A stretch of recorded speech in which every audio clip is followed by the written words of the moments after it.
Halo semuanya, selamat datang kembali di channel Pip Code Studio bersama saya Habib Saipullah. Di video kali ini kita akan membahas sebuah teknologi baru yang masih hangat dan baru aja dikeluarin oleh Google beberapa bulan yang lalu, yaitu adalah GenKit Firebase. Nah, kenapa saya membawakan materi ini dan saya upload tepat di tanggal 7 Desember hari ini? Ya karena saya juga menjadi salah satu pembicara di Google DevFest Bandung ya 2024 dan membawakan topik yang sama, yaitu adalah tentang GenKit Firebase. Misalnya kalau teman-teman hadir di lokasi dan pengen tahu lebih lanjut mengenai apa itu GenKit Firebase, teman-teman bisa nonton video ini, atau juga yang nggak hadir di lokasi, teman-teman tetap bisa belajar bareng-bareng. Nah, kita akan cari tahu lebih lanjut mengenai apa itu GenKit Firebase ya. Nah, kalau teman-teman buka di websitenya firebase.google.com/product/genkit, itu sudah ada ya untuk landing page-nya. Nah, kita lihat di sini tagline-nya ya, build, test, and deploy powerful AI features. Wah, nih ya, berarti bangun, testing, dan deploy AI fitur katanya. Cuman ini belum jelas nih, apa maksudnya gitu ya. Kita lihat, scroll lagi ke bawah. Use an intuitive open source framework. Oke, sampai sini berarti udah jelas. GenKit adalah sebuah framework ya yang sifatnya open source alias gratis ya kalau open source. Kemudian kita lihat local developer tooling and integrated cloud services to build and ship sophisticated AI feature with your mobile and web apps. Nah, jadi kita bisa bikin fitur-fitur yang menggunakan AI di dalam website ataupun mobile apps yang kita bangun ya, di mana dibantu oleh si GenKit ini ya, yang juga sudah memiliki local developer tooling serta bisa terintegrasi dengan cloud service ya. Nah, ini menarik banget ya. Nah, sebelum kita cek dokumentasinya, kita akan coba untuk scroll ke bawah lagi. Nah, ini juga ada penjelasan lebih lanjutnya ya. Katanya di sini, GenKit reduce the complexity of integrating AI component by giving you plugins, templates, and simple abstractions so you can use AI model with your own custom logic and data to build AI features optimized for your business. Wah, ini keren nih ya. Dia bisa mengurangi kompleksitas mengintegrasikan AI ya ke dalam produk website kita dengan memberikan plugin, templates, dan juga abstraksi yang simple. Kita bisa pakai AI model dengan custom logic tertentu dan juga data yang mungkin dibutuhkan untuk membangun AI fitur di dalam aplikasi kita. Ya, jadi ini luar biasa ya.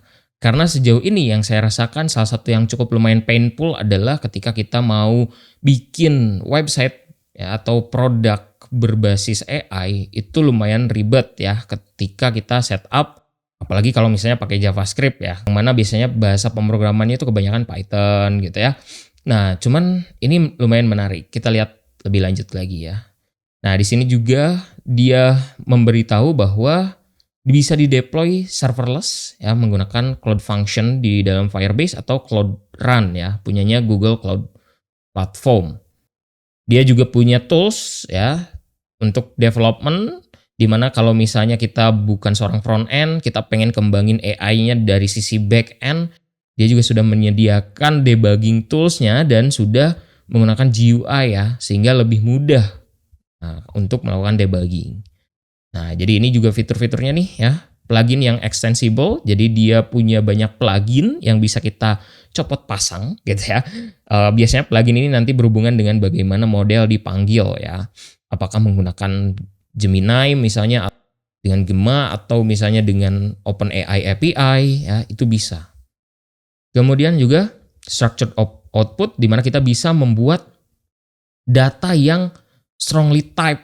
Nah, ya, jadi generate strongly typed data yang mana kita bisa membuat data yang dihasilkan oleh AI itu jadi lebih terstruktur ya. Selain itu juga GenKit menyediakan multimodal dan multimedia, di mana kalau kita mau mengenerate ya secara sekaligus teks, data, dan juga media-media yang lain misalnya gambar, itu bisa juga gitu ya. Katanya di sini that lets you use GenKit for models that perform any generative task such as image generation, not just LLMs ya. Jadi bisa untuk mengenerate image juga. Luar biasa ya. Nah, kalau kita lihat di sini untuk pricingnya katanya Firebase GenKit is a framework without its own cost. Ya, jadi nggak pakai duit kalau mau pakai GenKit gitu ya, alias gratis. Tapi harganya itu akan tergantung pada model atau service yang digunakan nantinya gitu ya. Karena kan biasanya model-model AI saat ini ya tentu berbayar ya, nggak gratis. Jadi kita bayar API untuk si AI-nya nanti gitu. Dan itu bukan untuk Firebase ya. Pastinya mungkin kalau kita pakai Gemini gitu ya tentu untuk Google gitu, atau misalnya kita menggunakan Open AI API ya tentu itu untuk Open AI gitu ya. Jadi kalau Firebase GenKit-nya sendiri gratis ya. Nah ya, try Firebase today, kita coba ya untuk menggunakan Firebase GenKit. Kita coba klik getting started. Nah ini langsung ya ada dokumentasinya. Nah kalau kita baca lebih lanjut ya, ini lebih lengkap lagi dokumentasinya. Katanya di sini Firebase GenKit is a framework designed to help you build AI-powered application. It's provide open source library for Node.js and Go. Nah ini yang bikin jadi menarik. Kenapa? Pada akhirnya ya untuk sekian lamanya gitu ya, akhirnya Google ya mengeluarkan Firebase yang mana Node.js yang jadi prioritas di sini ya, dan juga Go tentunya ya. Untuk pertama kalinya ya, ini jarang banget sebetulnya Google langsung mengeluarkan khususon untuk Node.js ya. Biasanya ya yang general dulu gitu ya, tapi kalau ini langsung untuk Node.js gitu ya.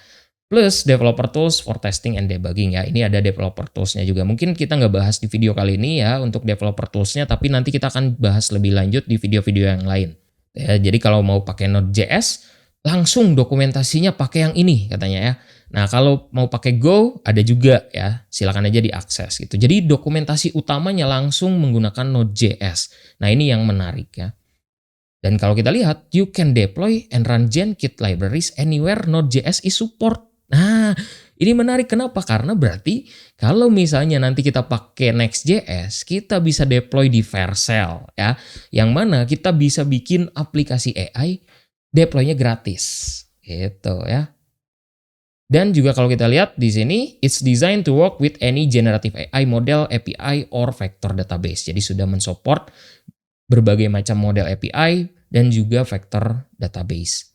Nah, kemudian untuk capability-nya kalau kita lihat ya ada Unified API for AI Generation. Jadi bisa pakai satu API untuk mengenerate konten atau stream ya, itu berdasarkan AI modelnya. Terus juga bisa pakai multimodal ya, struktur output ya bisa bikin jadi JSON ya, di generate JSON nih outputnya. Biasanya kan kalau AI generate itu berantakan atau mungkin markdown gitu ya. Nah kalau ini bisa dibikin jadi JSON ya. Dan sudah termasuk dengan built-in validation-nya. Dan juga fitur-fitur yang lainnya ya yang luar biasa, dan bahkan di sini juga udah ada contohnya. Dan yes, contohnya langsung pakai Node.js ya. Jadi pakai JavaScript nih, nggak lagi pakai bahasa-bahasa yang lain gitu ya. Nah, ini mantep banget nih buat kita sebagai developer JavaScript ya. Nah, ini juga ada development tools-nya ya. Dan juga kalau misalnya mau stay update, ada komunitasnya juga, silakan join. Dan juga kalau misalnya ada report issue, silakan di report di GitHub ya. Mereka juga sudah menyediakan. Nah, kita lihat ya, ada beberapa dokumentasi. Kalau kita lihat di sini untuk menggunakan GenKit, kira-kira harus nginstal apa aja? Yang pertama adalah Node.js ya. Versinya tapi harus di atas 20. Jadi pastikan kalau teman-teman mau nyobain GenKit Firebase, itu teman-teman harus menginstal Node.js versi 20. Jadi yang belum menginstal versi 20 ke atas, silahkan di-update aja Node.js-nya. Lalu NPM, kalau NPM biasanya bawaan dari si Node.js-nya. Lalu kalau kita lihat di sini ada install GenKit dependencies-nya ya. GenKit-nya sendiri itu ada, nah untuk dependencies-nya sendiri ada GenKit sendiri itu untuk memprovide GenKit core capabilities, dan juga at GenKit AI, Google AI. Ini kalau misalnya kita mau pakai Google AI Gemini model ya. Jadi kita bisa install dua ini minimal ya kalau kita mau pakai. Lalu Setelah itu, konfigurasi model API key-nya. Katanya ya, bisa ambil lewat Google AI Studio. Nah, nanti kita coba. Tinggal simpan di INV dan bikinlah request pertama, katanya gitu ya. Nah, saya nggak akan bahas secara mendetail one by one functionnya di video kali ini gitu ya. Kita hanya bermain-main aja, kita nyoba-nyoba dulu. Nanti mungkin saya bahas lebih lanjut ya mengenai fungsi-fungsi masing-masing dari setiap function yang disediakan oleh frameworknya. Mungkin nanti kita akan coba juga kalau mau mengenerate konten seperti apa, mau membuat flow seperti apa gitu ya. Apa itu flow, apa itu generating content, apa itu prompt, mungkin nanti ya di video-video yang lain kita bahas. Sedikit-sedikit ya. Nah, ada satu hal yang menarik sebetulnya ya. Yaitu adalah kalau kita scroll terus ke bawah, ternyata ada ini, dokumentasi using Jenkit with Next.js. Seperti teman-teman tahu ya, tutorial Next.js di YouTube saya adalah salah satu tutorial yang cukup lengkap ya, yang berbahasa Indonesia. Bahkan kalau teman-teman cari Next.js Indonesia langsung keluar muka saya ya. Nah ini ya, si Firebase Jenkit juga sudah menyediakan kalau kita mau pakai Next.js ya. Gimana kalau kita coba di video kali ini kita main-main dengan Jenkit tapi kita kombinasi dengan Next.js. Nah, katanya di sini sebetulnya kalau misalnya teman-teman mau mencoba, katanya di sini lebih baik teman-teman familiar dulu dengan Jenkit konsep flow-nya ya. Nah, bagaimana menulisnya. Tapi ini nanti kita bahas lebih lanjut ya. Sementara kita cari tahu dulu nih gimana caranya ngoding pakai Next.js kombinasi dengan Jenkit. Nah, karena nanti sekalian ini adalah setup project-nya. Kalau teman-teman misalnya nanti mau mengikuti lagi, kita langsung pakai Next.js mungkin ya. Atau mungkin nanti kita juga bisa pakai Node.js ya secara pure. Kalau kita nanti bahas mengenai fitur-fitur yang lain ya. Oke, nah gimana caranya? Yang pertama adalah ya menginstal Next.js ya. Seperti biasa. Nah, silakan dibuka untuk Visual Studio Code-nya. Dibuka terminal, gunakan Ctrl+Shift backtick atau bisa dibuka di bagian atas. Ya, klik terminal, kemudian ada New Terminal, sama saja ya. Kemudian kita akan coba untuk buat project-nya ya, menggunakan npx create next app at latest. Tunggu, kemudian nah ini masukkan nama project-nya apa, misalnya Firebase Jenkit next gitu ya. Nah, apakah mau pakai TypeScript? Jawabannya yes ya. Karena ini strongly typed ya. Nah ini, jadi bukan hanya JavaScript ya, tapi dia juga sebetulnya sangat cocok kalau kita pakainya TypeScript. Nah makanya kita pakai TypeScript. Kemudian ada ESLint ya, ESLint ini kita install saja. Tailwind, nah ini untuk styling kita pakai ya, supaya cepat nantinya. src directory yes. AppRouter, nah ini ya.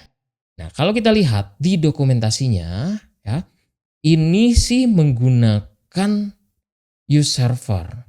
Dimana kalau kita lihat juga ya, proses pembuatannya itu menggunakan AppRouter ya. Jadi kita ikutin aja dulu ya. Nah, sementara gitu, sambil kita nanti cari tahu nih kalau misalnya mau pakai Pages Router seperti apa ya. Jadi kita pakai dulu AppRouter sekarang. Jadi ini tinggal klik yes aja. TurboPack ini fitur baru di Next.js 15. Untuk NextDev ini kalau mau dicentang boleh ya, kita coba. Yes. Kemudian customize import alias. Nah ini mau di customize boleh atau enggak juga nggak apa-apa ya. Ini saya pilih no aja. Tunggu sampai instalasinya selesai. Oke, untuk instalasinya selesai kita buka lagi dokumentasi dari Jenkit-nya. Nah kemudian kalau kita lihat di sini, kita diminta untuk menginstal Jenkit dependencies ya. Dimana kita coba di sini lihat dulu ada core Jenkit library-nya ya. Jadi kita pakai Jenkit lalu juga pilih AI modelnya mau apa ya. Nah, untuk AI modelnya sendiri itu ada Jenkit AI, Google AI, kemudian ada Jenkit AI, Vertex AI. Nah, sebetulnya ini bukan cuman Google AI dan Vertex AI aja yang bisa kita pakai, tapi yang lain juga bisa. Misalnya kita mau pakai Ollama, itu juga bisa ya. Nah, kalau misalnya kita lihat juga di dokumentasinya ya, ini ada model-model yang disupport ya. Ada Gemini Family dari Google Vertex atau Google AI. Kemudian juga ada Imagen 2, Imagen 3 ya. Ini juga sama dari Google Vertex AI. lalu ada Anthropic, sama dari Google Vertex, lalu ada Gema, Llama 3 dan juga hal-hal yang lain ya yang bisa dicari di Ollama plugin. Nah, di sini juga in addition there are also several community support yang memprovide interface untuk modelnya ya. Misalnya kita mau pakai GPT family dari OpenAI atau dari Azure juga bisa gitu ya. Nah, ini sudah disediakan lengkap gitu. Walaupun ini masih community support ya, bukan official dari GenKit-nya. Jadi udah ada juga yang bikin gitu. Nah, misalnya kita mau pakai OpenAI plugin ya, ini tinggal dicari aja dokumentasinya tuh ya. GenKit plugin tuh udah ada ya. Kalau mau pakai OpenAI, jadi installnya seperti ini. Kalau mau pakai Grok juga bisa gitu ya. Tuh, jadi bisa langsung dipakai juga. Mau pakai Milvus dan lain-lain ya. Atau mau pakai Azure juga ini ya. Cuman kayaknya di sini masih work in progress ya untuk Azure OpenAI. Nah, kita cobain pakai Google AI aja ya. Kita ambil nanti untuk kebutuhan INV-nya melalui Google AI juga ya. Nanti kita coba. Nah, kita coba pakai GenKit library ya. Jadi ini dan juga GenKit AI Google AI. Nah, kita coba sekarang masuk ke Visual Studio Code lagi. Oke, nah selanjutnya adalah kita masuk ke folder yang sudah kita buat, yaitu adalah Firebase GenKit Next ya. Jadi kita cd Firebase GenKit Next. Lalu kita lakukan instalasi menggunakan npm i genkit@genkitai/Google AI ya. Ini jadi dua library yang kita install. Klik enter, tunggu sampai instalasinya selesai. Oke, sudah selesai. Lalu kita lihat lagi nih ya. Katanya di sini kalau belum menginstal GenKit CLI globally, kita bisa menginstalnya untuk development dependencies ya.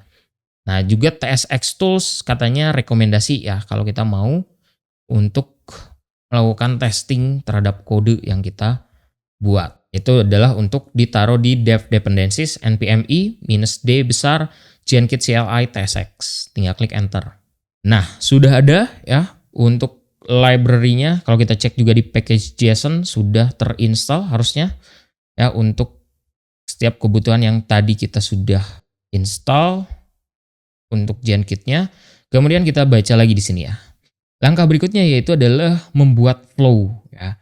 Nah, jadi bikin flow untuk GenKit-nya sendiri. Nah, ini sementara kita nggak akan bahas terlalu mendetail ya. Yang penting kita bisa bikin flow-nya dulu. Kita ikutin dulu nih apa maunya si GenKit ini gitu ya.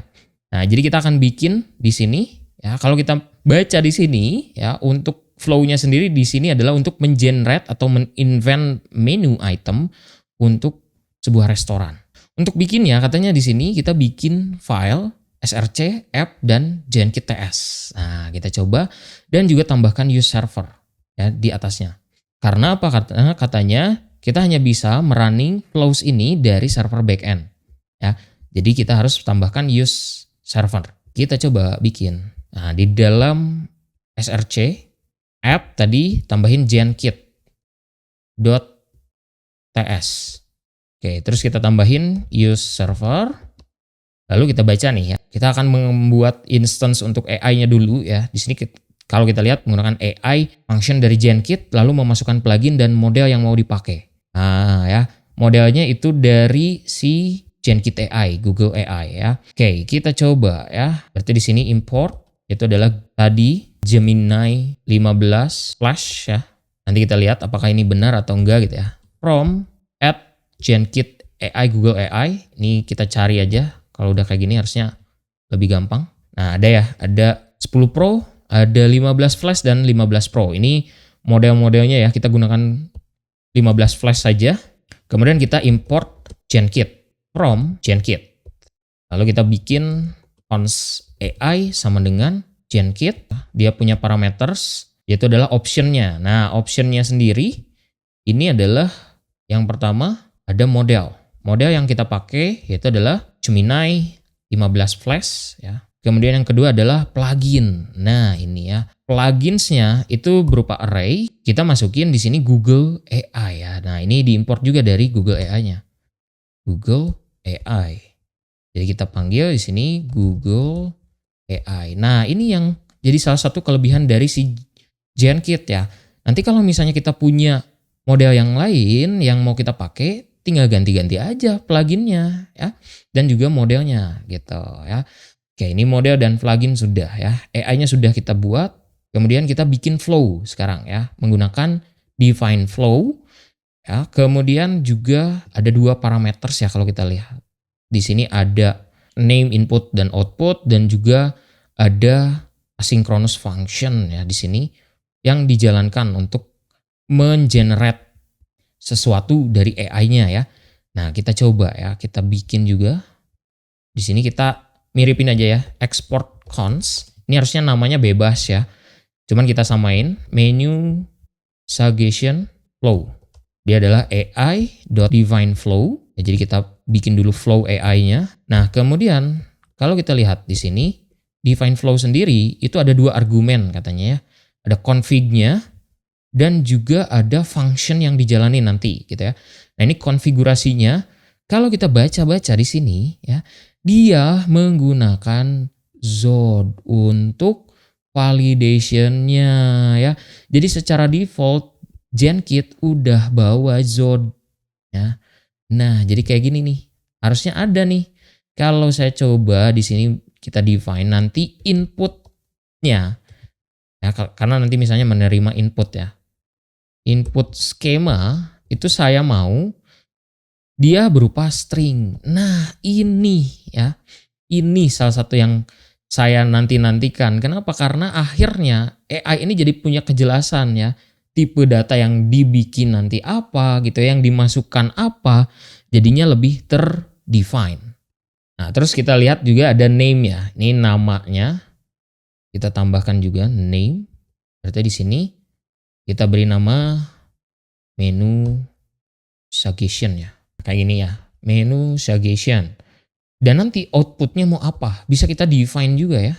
Output skemanya itu adalah kita mau dia adalah sebuah string. Nah, ada option apa lagi ya kalau kita lihat ya, ada out policy, middleware dan stream schema. Cuman ini belum kita gunakan ya. Ini nanti mungkin kita bahas sedikit demi sedikit ya. Sekarang seperti ini aja dulu. Lalu ada parameter yang kedua. Jadi kita pisahkan dengan koma. Itu adalah function yang nanti dijalankan ya. Jadi di sini kita gunakan asynchronous arrow function. Ini sebetulnya kalau mau dipisah juga bisa ya. Cuman kita satukan aja. Dia menerima parameter input, itu adalah berupa string nantinya. Nah, kalau kita lihat di sini inputannya berupa restoran temanya ya, karena di sini dia akan menginvent menu berdasarkan tema restoran. Oke, kita coba ya. Kalau misalnya kita masukkan di sini tem restoran, ada function yang dijalankan di sini yaitu adalah AI generate. Nah, kita coba cons, kita pakai result aja dulu. Nah, result sama dengan await AI.generate. Nah, ini ya bisa chat ya, bisa yang lain juga ya. Bisa generate stream, prompt. Nanti kita coba ya, bedanya apa gitu. Cuman kayaknya nggak di video kali ini ya. Generate.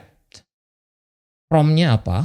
Nah, dia punya parameter berupa objek. Parameternya sendiri di sini kita butuh prompt. Kita masukin aja ya. Di sini suggest menu item for a restaurant with, di sini tema restorannya, theme restoran theme gitu ya. Suggest menu item for a restaurant with coding theme misalnya gitu ya. Ini sebenarnya bisa langsung di destruct juga ya. Coba kalau kita lihat ada apa aja, ada media nantinya ya, ada message, output, text. Nah, kita coba text aja ya. Kita return text-nya. Udah selesai untuk si fungsi flow-nya ya. Langkah selanjutnya adalah memanggil fungsi flow tersebut di dalam front end-nya tentu ya. Kita coba ini hapus saja di dalam pages. Kita bikin struktur cons home. Seperti ini. Terus kita return. Pakai main ya. Tambahin H1. Ini generate menu suggestion gitu ya. Lalu tambahin form. Terus nantinya ada label. Dan juga ada input. Nah, labelnya isinya insert theme. Name-nya ini saya mau berikan temp. ID juga sama, kita berikan temp. Oke, sini HTML4-nya temp ya. Tambahin button. Buttonnya yaitu adalah generate. Tipenya submit. Nah, berikutnya kita bikin nih fungsi-fungsinya ya. Kita coba di sini const menu, set menu, sama dengan use state.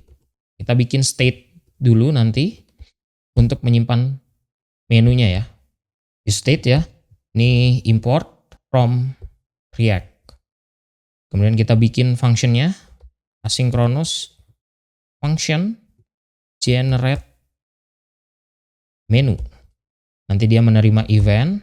Event ini berupa form event, diimport dari React juga. Tipenya adalah HTML form event element. Event.prevent default. Ini untuk menghandle formnya. Action diganti dengan on submit. Ketika disubmit, jalankan generate menu. Kemudian kita ambil const tema sama dengan event.currentTarget.temp.value untuk ngambil value dari formnya. Tinggal const response sama dengan menu suggestion flow, diimport dari GenKit yang sudah kita buat tadi. Oke, kemudian setelah itu tinggal masukin aja. Inputnya berupa tema, karena tadi parameternya adalah tema restorannya. Ya. Kemudian tinggal set menu dengan respon. Nah, ini karena dia asinkronus, maka kita gunakan await ya.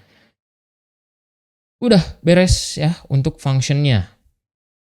Tinggal kalau mau menampilkan hasil generatednya, kita masukkan di sini pakai div. Terus kita masukkan ke dalam pre menu. Ya, ini untuk preview-nya ya nanti. Coba kita sambil jalanin npm run dev. Oke, ini ada yang salah. Oke, ini use state nggak bisa dipakai. Kenapa? Karena lupa menambahkan use client ya. Harusnya bisa. Oke. Kemudian juga ini home-nya belum diekspor. Jadi kita export default home. Oke, sudah ada. Nih ya, coba saya hapus untuk global CSS-nya. Biar default lagi ya, jadi warna putih semua. Kita delete, balik lagi ke page. Ini mungkin saya kasih styling dikit ya, untuk inputnya kasih class name. Ini border aja ya.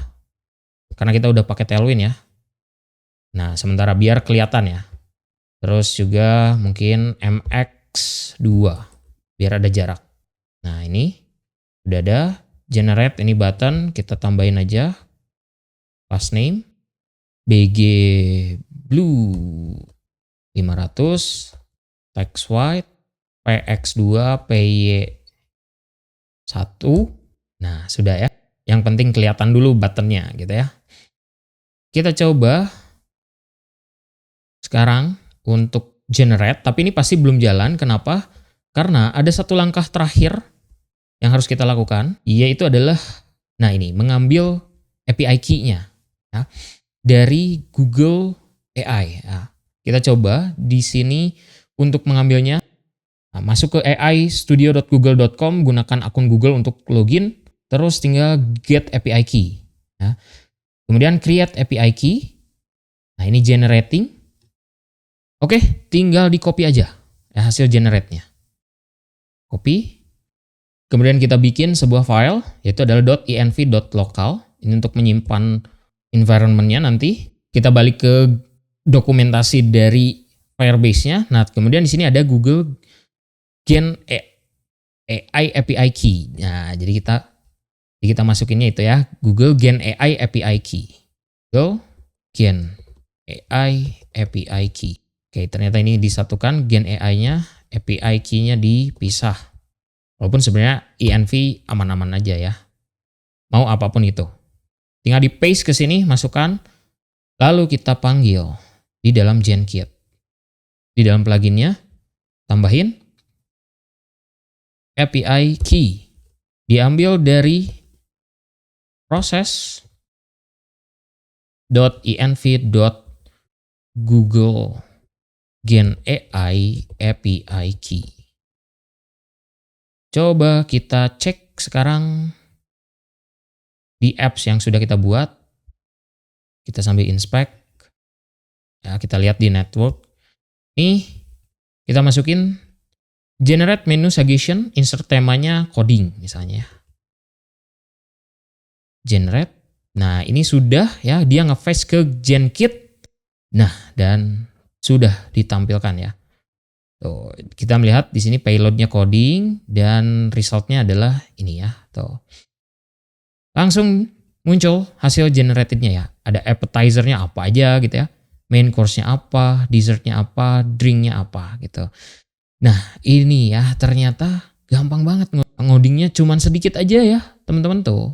Jadi pertama itu bikin dulu AI-nya ya, panggil mau pakai plugin apa ya, Google AI, terus masukin API key. Kemudian bikin flow-nya ya untuk menu suggestion-nya. Ya di sini ada input, ada output-nya apa nanti gitu ya. Terus prompt-nya mau seperti apa, menerima parameter, tema, restorannya. Dan tinggal panggil ya di dalam front end-nya sekarang. Ya, jadi kita bikin form yang menerima input berupa tema, kemudian ada button generate untuk mengenerate menunya. Kalau di submit formnya, jalanin fungsi generate menu yang mana dia akan menghandle event untuk formnya, lalu ambil ya, value dari input temanya dan masukin ke flow yang tadi kita udah buat ya di GenKit. Jadi nanti setelah itu akan menghasilkan respon. Responnya berupa apa? Berupa teks gitu ya. Teksnya kita masukin ke menu. Tampilin menggunakan pre ya di dalam front end-nya. Ini bisa juga kalau misalnya nggak pakai pre ya bisa-bisa saja. Tuh, cuman jadinya agak lumayan berantakan ya karena dia result-nya nah harusnya seperti ini ya supaya lebih rapi. Nah, cuman ini kan result-nya masih berupa teks biasa dan dia berupa markdown gitu ya. Nah, gimana kalau misalnya saya mau bentuknya menjadi JSON? Nah, tapi kita nggak akan bahas di video kali ini ya. Kita akan bahas hal tersebut di video-video berikutnya. Untuk itu jangan lupa untuk subscribe, komen, like, dan share video ini. Kita ketemu lagi di video berikutnya.